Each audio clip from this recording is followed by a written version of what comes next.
Wait.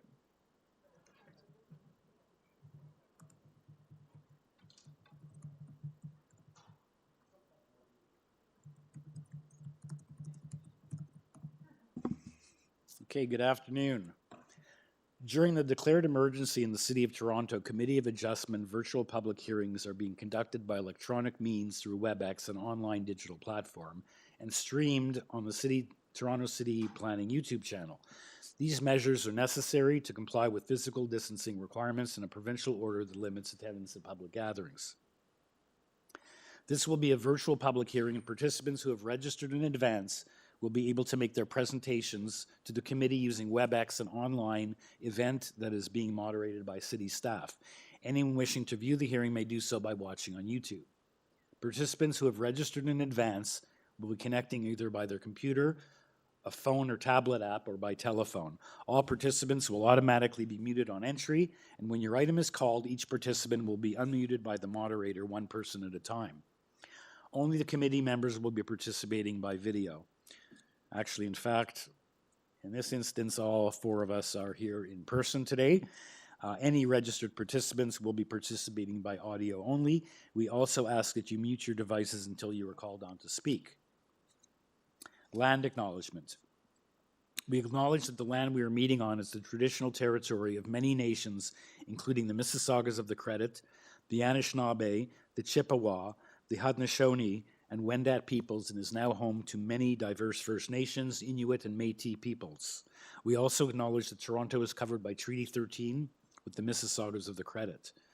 In accordance with sections 45 and 53 of the Planning Act 1990 as amended, this meeting of the Committee of Adjustment of the City of Toronto is called to order. The Committee of Adjustment considers applications for variances from the provisions of the zoning bylaw that apply to the property, permissions to extend or alter lawful non-conforming uses, and consents to sever property to create new lots. Anyone who wishes to receive a copy of the decision of the committee on an application must submit a written request for a decision by email. Please ensure that you include your name, address, and email address, because Committee of Adjustment and TLAB, in the event of an appeal, will be sending notifications and appeal updates by email. If you do not agree with the decision of the committee, decisions may be appealed to the Toronto Local Appeal Body, TLAB, or in some limited circumstances to the Local Planning Appeal Tribunal, LPAT. Appeal instructions are set out at the bottom of the decision of the committee. The hearing procedure will be as follows. We'll go in order, calling each item in the order listed on the agenda. When you make your submissions, when an application is uncontested, as I believe almost all, if not all, of the applications before us in this afternoon's agenda are uncontested, the applicant or agent will proceed with a presentation only if required. The committee may ask questions and or take the matter into the committee for a decision. Each speaker, including the agent or applicant, will be given a maximum of 5 minutes to address the committee, and Ms. Alderson, who's watching the clock, will comment when you're reaching the 5-minute mark. When addressing the committee, please start off by clearly stating your name and address for the record, and please remember to confine your remarks to the matters outlined in the application. So the applicant goes first, or agent makes a presentation. The committee, please note that the committee may not entertain revisions to proposals at the hearing today. The committee may decide to defer the application if substantially revised, in order to ensure that the revised application is accurate and that all those entitled to notice of the applicant or of the application are informed of the changes. Then individuals either in support or opposed to the application will be invited to speak. Committee members may ask questions of each speaker at the end after they finish their presentation. When all speakers are finished, the applicant or agent has an opportunity to respond to those concerns that have been raised by the neighbors and rebut only those issues that were raised, but not to introduce new evidence at that time.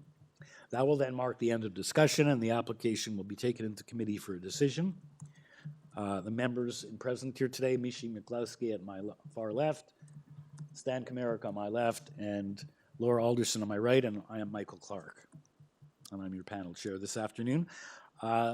Does anyone have, either panel or staff, have any declarations of interest to declare on the matters before us in this afternoon's agenda? No?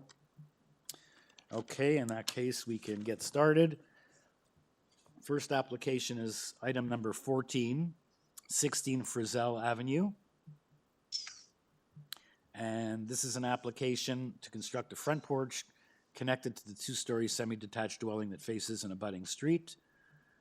And there are 4 variances.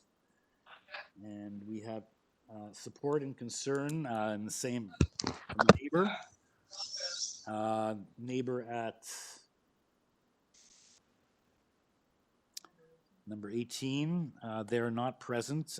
Present on this application, registered to speak is only the agent, Terrell Wong. Is Terrell Wong there? Yes, I'm here. It's me. Good, Matt. Good afternoon. Good afternoon. Okay. Committee members, would you wish to, would you like to have a presentation from the applicant on this application? We did have a letter of concern from 18, and they wanted some clarifications, but they then wrote in and said, as per review with contractor and owner today, our concerns and detailed questions have been clarified to our satisfaction. That was dated October the 5th, so we no longer have any concerns outstanding. Yes, we had a couple of meetings to make sure. The whole intention is to ensure that the proposed deck matches the historic deck that was there with the porch covering. And their concern, of course, was the post that holds up both sides. But that the intention is to replace the whole thing so that it is structurally sound.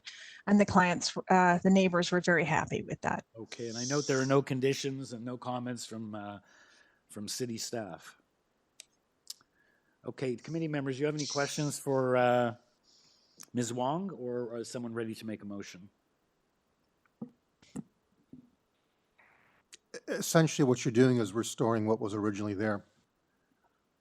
Yes, that's the intention. Okay.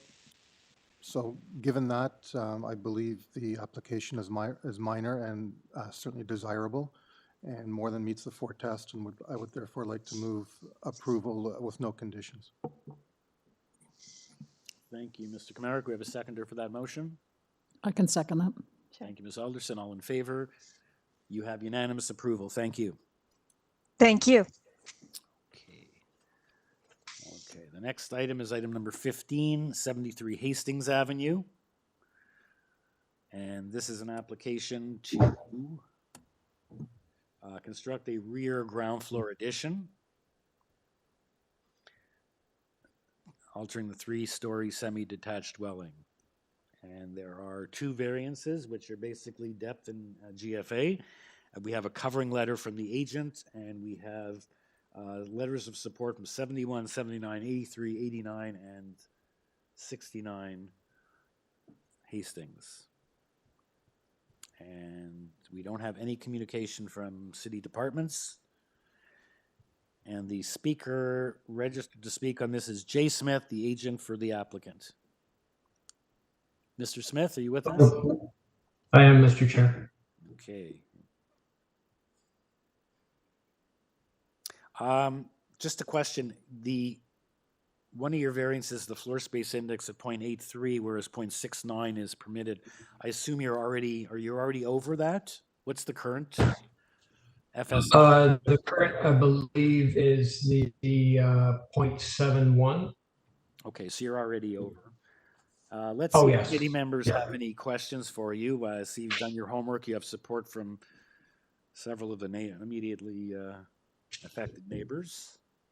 We also received a letter from the attached neighbor. Unfortunately, it was after the submission deadline. Okay. What address is that? 75 Hastings. Okay. Okay, so any committee members, any questions for Mr. Smith, or is someone ready to make a motion? I'll move to approve. Consider the application minor in nature. Meets the Thank 4 you. tests. Thank you, Ms. McCluskey. A seconder for that.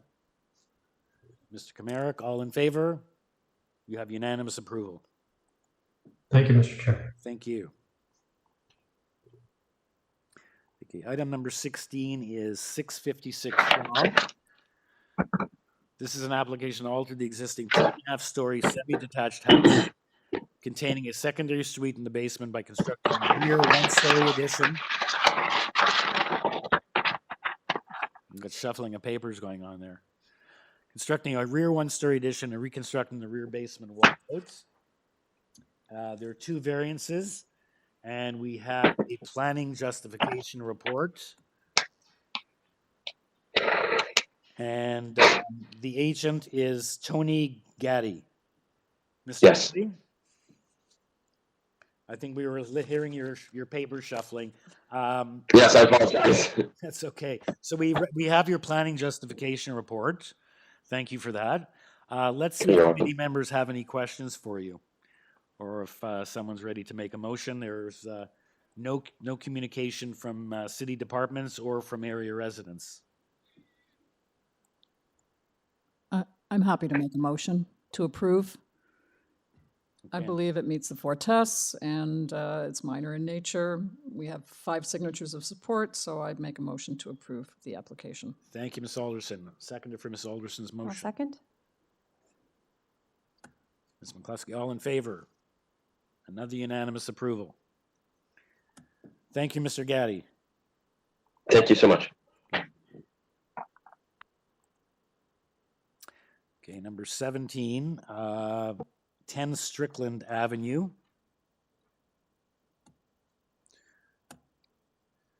This is an application to make repairs on a 2-story semi-detached dwelling by repairing and or reconstructing an existing front porch and an existing second floor front balcony. There is one variance, the encroachment into the required front yard setback.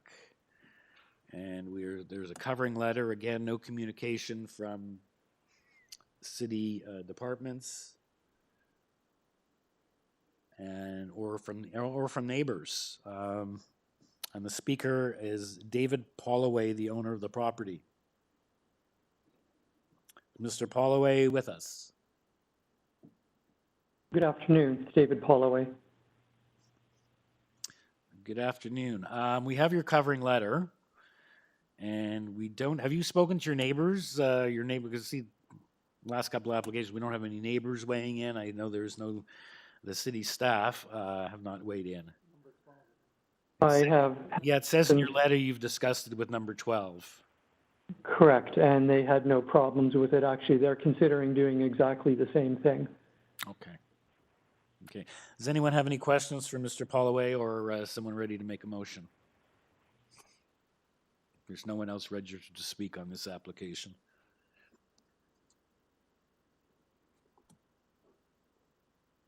So basically, nothing's changing. I mean, what we see is what we're going to see. It's just going to be rebuilt. That's correct. Okay, based on that, I think that's pretty minor, and I would therefore move a motion that we approve without conditions. Thank you, Mr. And Commander. I'll second. Thank you, Ms. McCluskey. All in favor? Unanimous approval. Thank you. Thank you. Okay. Okay. Item number 18 is 48 Glenholme Avenue. And this is an application to alter the 2.5-story detached dwelling by constructing a rear 1-story ground floor addition and a rear 1-story second floor addition. There's one variance, the floor space index going from 0.69 permitted to 0.8. And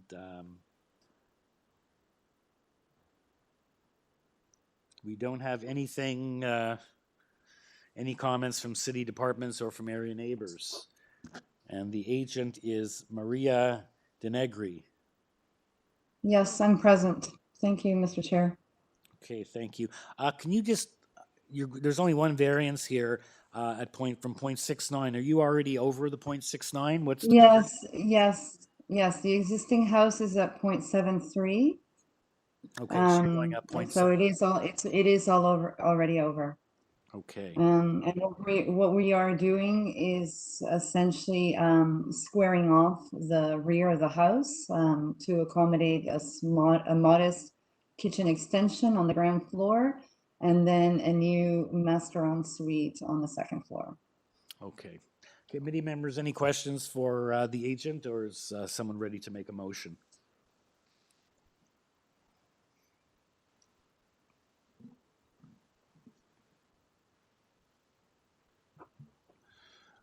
I believe the application is minor, meets the 4 tests, and I would therefore like to move approval without any conditions. Thank you, Mr. Merrick. Second that. Seconded by Ms. Alderson. All in favor? You have a unanimous approval. Thank you. Okay, thank you, Mr. Chair and committee. Okay. Item number 19, 73 Annette Street. It's an application to create a secondary suite within the basement of the existing 3-story semi-detached dwelling by altering the front porch and constructing a front basement walkout.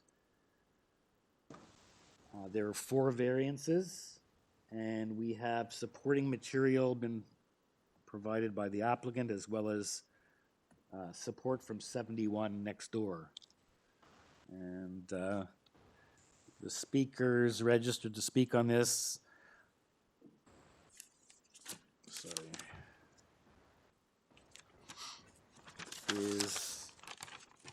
It's Andy Trotter. Mr. Trotter, welcome. Andrew Trotter. Can you hear me? Yes, we can. Oh, I can barely hear you on my phone, so that's great. Thanks. Okay, we'll try to talk a little louder for you. So you have a letter of support from the neighbor, the other side of the semi? And there's Yes. comments from city staff or other neighbors. Any committee? No. Mr. Trotter, you'd like to add anything, or I'll just see if committee members have any questions for you? I don't have anything to add, no. Okay. Any questions for Mr. Trotter? Nope.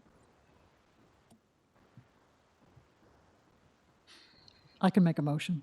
I'd like to make a motion to approve based on the application before us. It's minor in nature and desirable, and it meets the 4 tests. So motion to approve. Okay, thank you, Ms. Alderson. Seconder for that motion? I'll second. Mr. Comeric, all in favor? You have your approval unanimously. Thank you. Thank you very much. Thank you. Okay, item number 20 is 135 Dewhurst Boulevard. This is an application to alter this 2-story semi-detached house by constructing a rear 1-story addition, 1 variance being lot coverage. And the speaker on this application is the agent Byron Escobar. We have no comments from neighbors or from city staff. Just the application that was submitted. Mr. Chair, I think we're having a hard time getting a hold of. Can you hear me? Hello, can you hear me? Oh, he's here. Never mind. Okay. You want to state your name Hello. and address for the record, sir? Hello, everyone. My name is Byron Escobar from EVM Engineers. I'm here as the agent of the application for 135 Dewhurst Boulevard, East York. Okay, we're having a little bit of trouble hearing, making out what you have to say, but in any event, all we have on this application is what was submitted. No comments from anyone, and only 1 variance. The lot coverage is, I assume you're already over the lot coverage? Yes, the house as it is already more than 35% lot coverage. And reality is the lot is small, it's only 220 square meters. The house already is covering more than the coverage, and the owner wants to do real addition just on the ground floor. What's the current coverage? Okay, but we're still having trouble hearing you, but the coverage permitted is 35% of the lot. You're asking to go to 51.46, but what I'm asking is, what are you currently already over the 0.35%? Yes, but you, So do you know what that number is? Yeah, it's around 40%, 41%. Around 41%. Okay, thank you. Yeah. Committee members, do you have any questions for Mr. Escobar? I just wanted to ask, as it's semi, you've obviously spoken to your next door neighbor and they're okay with everything? The neighbors, they haven't seen anything against the application. So they basically they are okay with the application. have you spoken with the neighbors? And not myself, but the owner.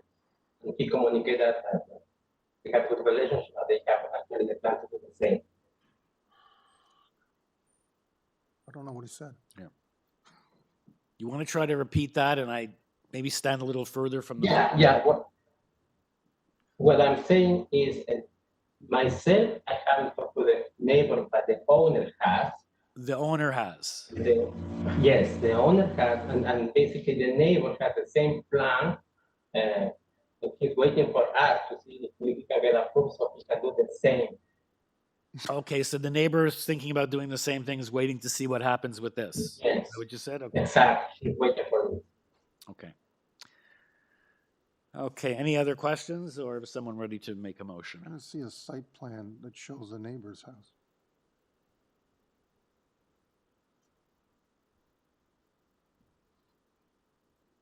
Yeah, you can see survey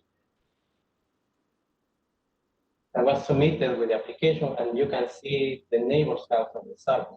I understand, but I'm trying, your site plan does not show the neighbor's house. Oh, no, on the site plan it's not that. Okay.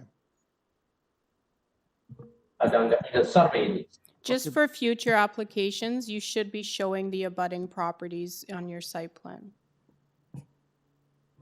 Okay. But by toggling between that and the survey, I can see that your addition is not going substantially beyond the existing mudroom or whatever that is. So that's, I just wanted to see the impact on the next door neighbor on your site plan. Yeah, we do have the letter of support from the next door neighbor. No, fair enough. But it's actually a letter, not just a form, so. Okay.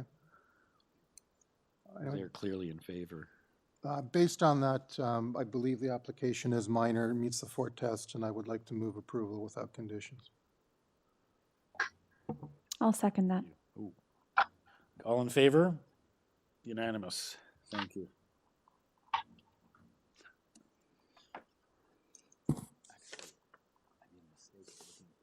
Oh, yeah.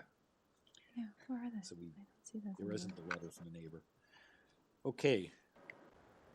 So the next application is item number 21, 49 Ellsworth Avenue.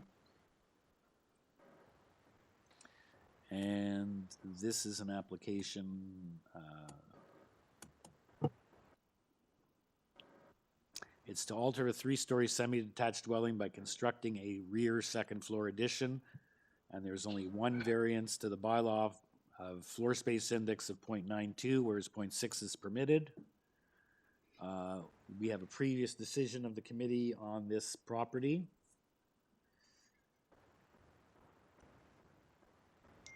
From July 2000, and we have 61 Hawken in support. And registered as the agent on this application is Nelson Espinola.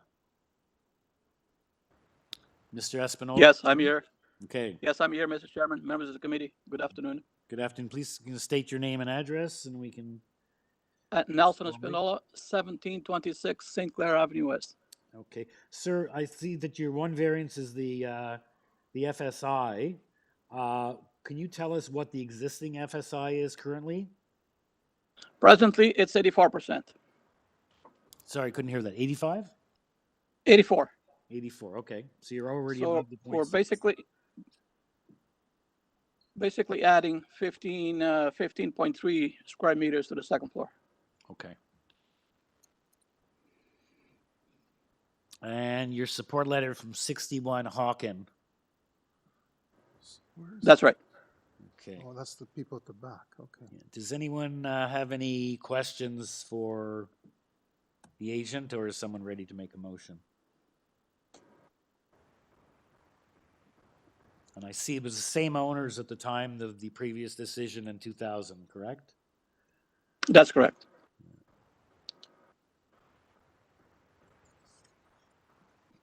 Cool. And again, there's no conditions from city departments. Nope.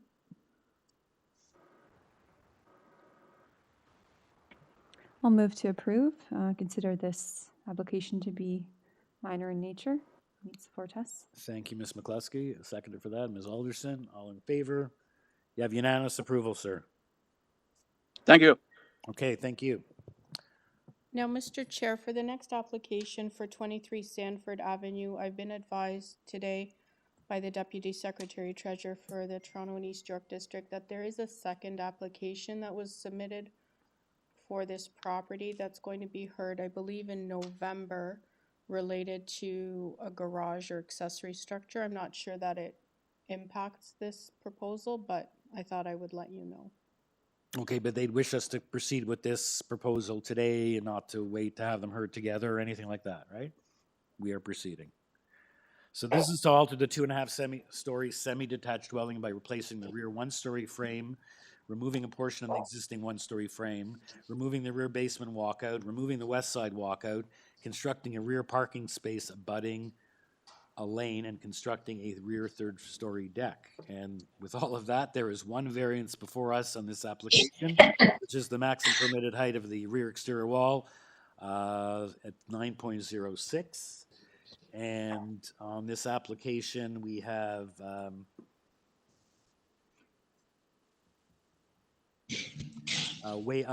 waiver, zoning waiver, as well as forestry comments.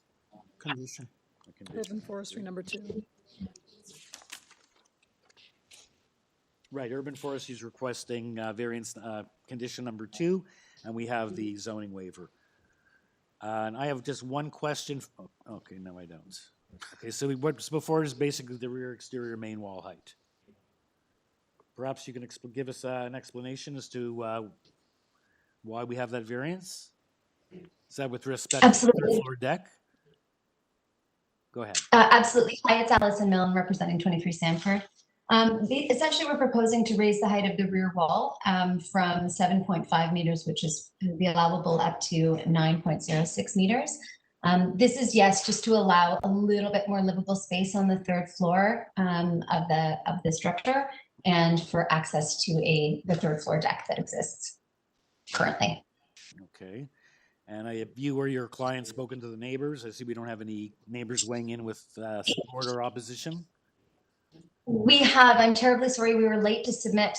We tried to do it. There's 10 letters of support. I can give you the addresses if you'd like, or I can forward the email with all of the letters in a PDF.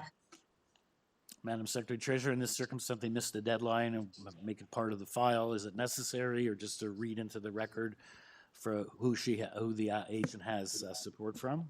She can state that for the record. Okay, why don't you just state that, Ms. Milne, for the record?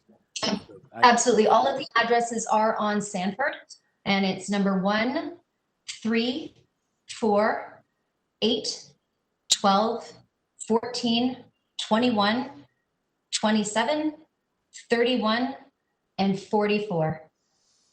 Okay, so you got the next door neighbor at 21. Is there a neighbor at 25 that you missed, or is there a 25, or? We couldn't get in touch with 25 to get a letter of support in time. Okay. Okay, anyway, there is just the one variance. And you're aware of the urban forestry condition, correct? I am, yes. Okay. Yes, absolutely. Committee members, any questions for Ms. Milne, or are we ready for a motion? Sorry, so the semi, we don't have a letter of support? Abutting? No, we do. Okay. We do have a letter of support from the semi. From number 25? Yes. We didn't get it in time, but we do have a letter. Okay, because it wasn't on the list that you just wrote off. Okay. Right. And I assume those are like form letters of support as opposed to fulsome letters with reasons and all of that. I assume it's their forms? Just to correct. It's a letter that we wrote. Yeah, and they signed off as support. Yes. Okay, gotcha. Okay. Any further questions, or is someone ready to make a motion? It's fine. I'm good. I find the application to be minor in meeting the 4 tests. I would therefore like to recommend approval subject to forestry condition number 2. Thank you, Mr. Kamarick. I'll second. Thank you, Ms. McCloskey. All in favor? Unanimous approval. Thank you, Ms. Milne. Thank you very much. Okay. Okay, item number 2330 Wardell Street. This is an application to alter the existing two-story detached dwelling by constructing a full third-story addition with a rear second-story rooftop deck. And there are two variances.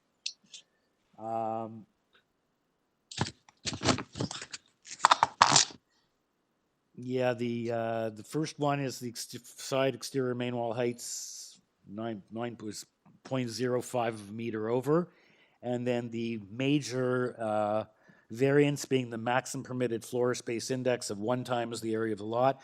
You're looking to go to 1.32 times the area of the lot. The agent is Joseph Mazzatelli.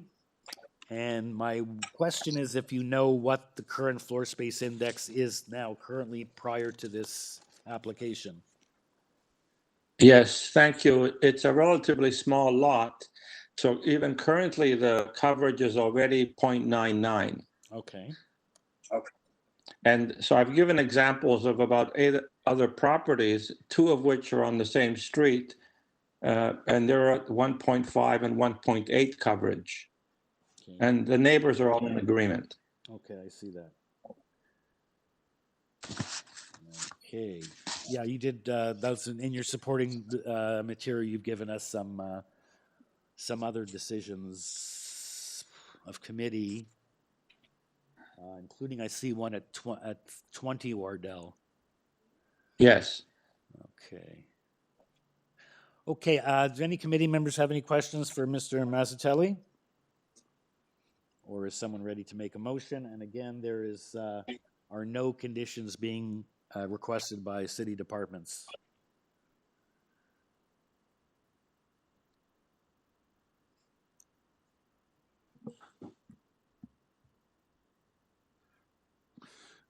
I believe the application to be minor in meeting the tests. The 4 tests, I would therefore recommend approval without conditions. Thank you, Mr. Knark. I can second that. Knark's motion. Ms. Alderson, all in favor? You have unanimous approval. Thank you. Thank you. Okay. Okay, that takes us to our final application of the afternoon. Item number 24, 369 Pape Avenue. And we have on this application is for is to reconstruct the driveway and drop-off area fronting Pouchet Street and to create 2 accessible parking spaces. Yeah, this is modifying the driveway for Wheel-Trans, and we have a site-specific zoning bylaw. We have a covering letter from explaining the rationale and reasoning for this matter. And we also have the particulars about a tenant engagement meeting that was held October the 28th, 2019, where this was proposed or presented to the residents of the building. I apologize, Mr. Chair, but I realized it was an oversight on my part that I do have a conflict of interest for this one. So, okay. Yeah. So, Ms. McCluskey, is there any conflict? Can you just state the nature? Yeah, Susan Spiegel was a former professor of mine. Oh. Yeah. Okay. Okay, so yeah, we have the cover letter here. And we have the planning, email from planning. I'd actually like a presentation on this file if I could. Sorry? I'd like a presentation if possible. Okay, so the agent present is Rob Huot, I believe. Here. Can you hear me? Yes. Could we have a brief presentation of this application? I understand there's a front driveway, creating 2 parking spots. I've read the supporting material, the covering letter, and as well as planning has advised they have no further concerns. So. Okay. As we put in the letter, this is TCHC's project, and it's part of a larger accessibility renovation at this address that included interior renovations as well. The overall proposal was presented to the tenants in October. It includes interior renovations for accessibility, and then for the exterior portion under consideration, TCHC always has a desire to provide adequate Wheel-Trans drop-offs and accessible parking spots. And which is what is often a problem for us, is finding places to put the accessible parking spots without removing existing ones. So there is a existing tenant parking lot at the far end of the lot, but it's rather far away from the front entrance, and it's not an ideal lot, and we did not want to take any spots away from there. So we found that the existing shuffleboard area that was there and shown on the drawings hasn't been used.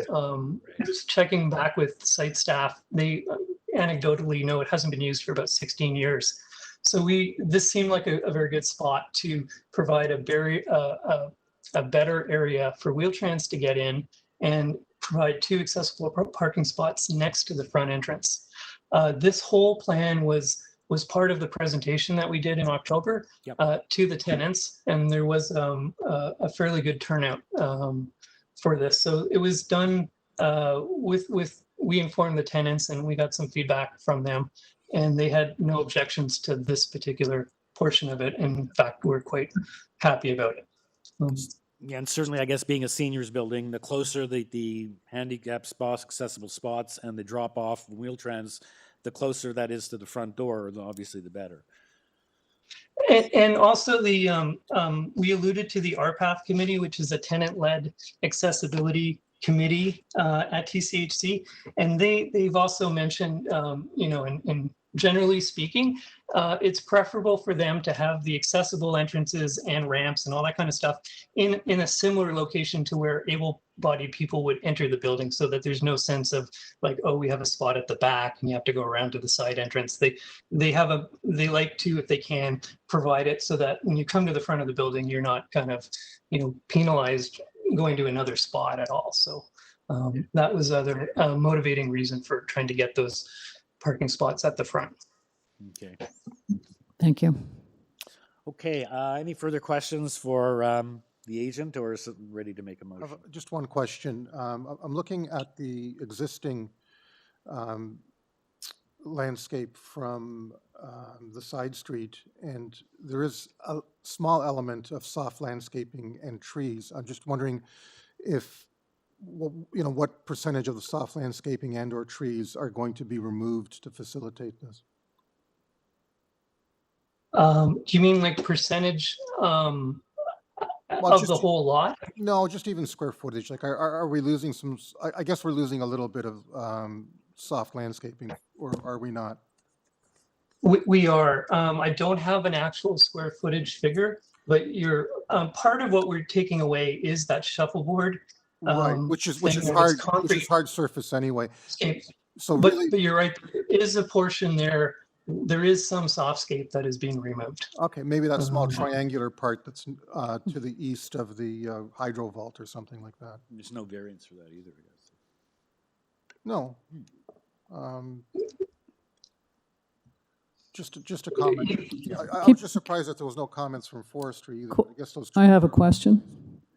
So considering that some of the soft landscaping is disappearing, is there any mitigating factor like additional planters? Like, what are your plans for the site?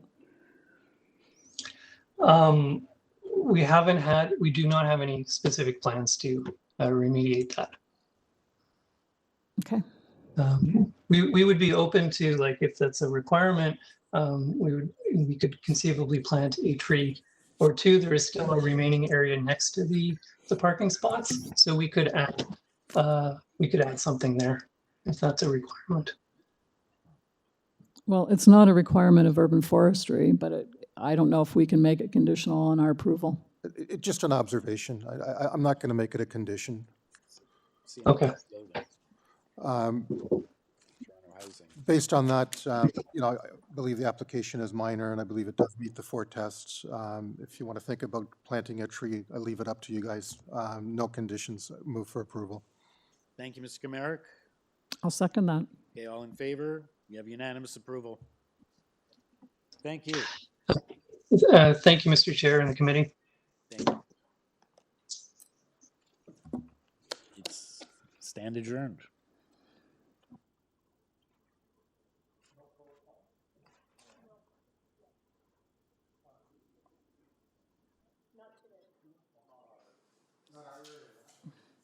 Not our files.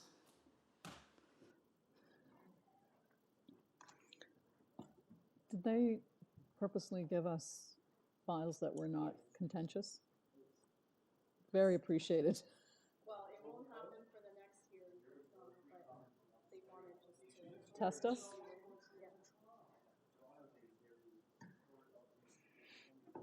And there's a lot more trees, I think, that are impacted.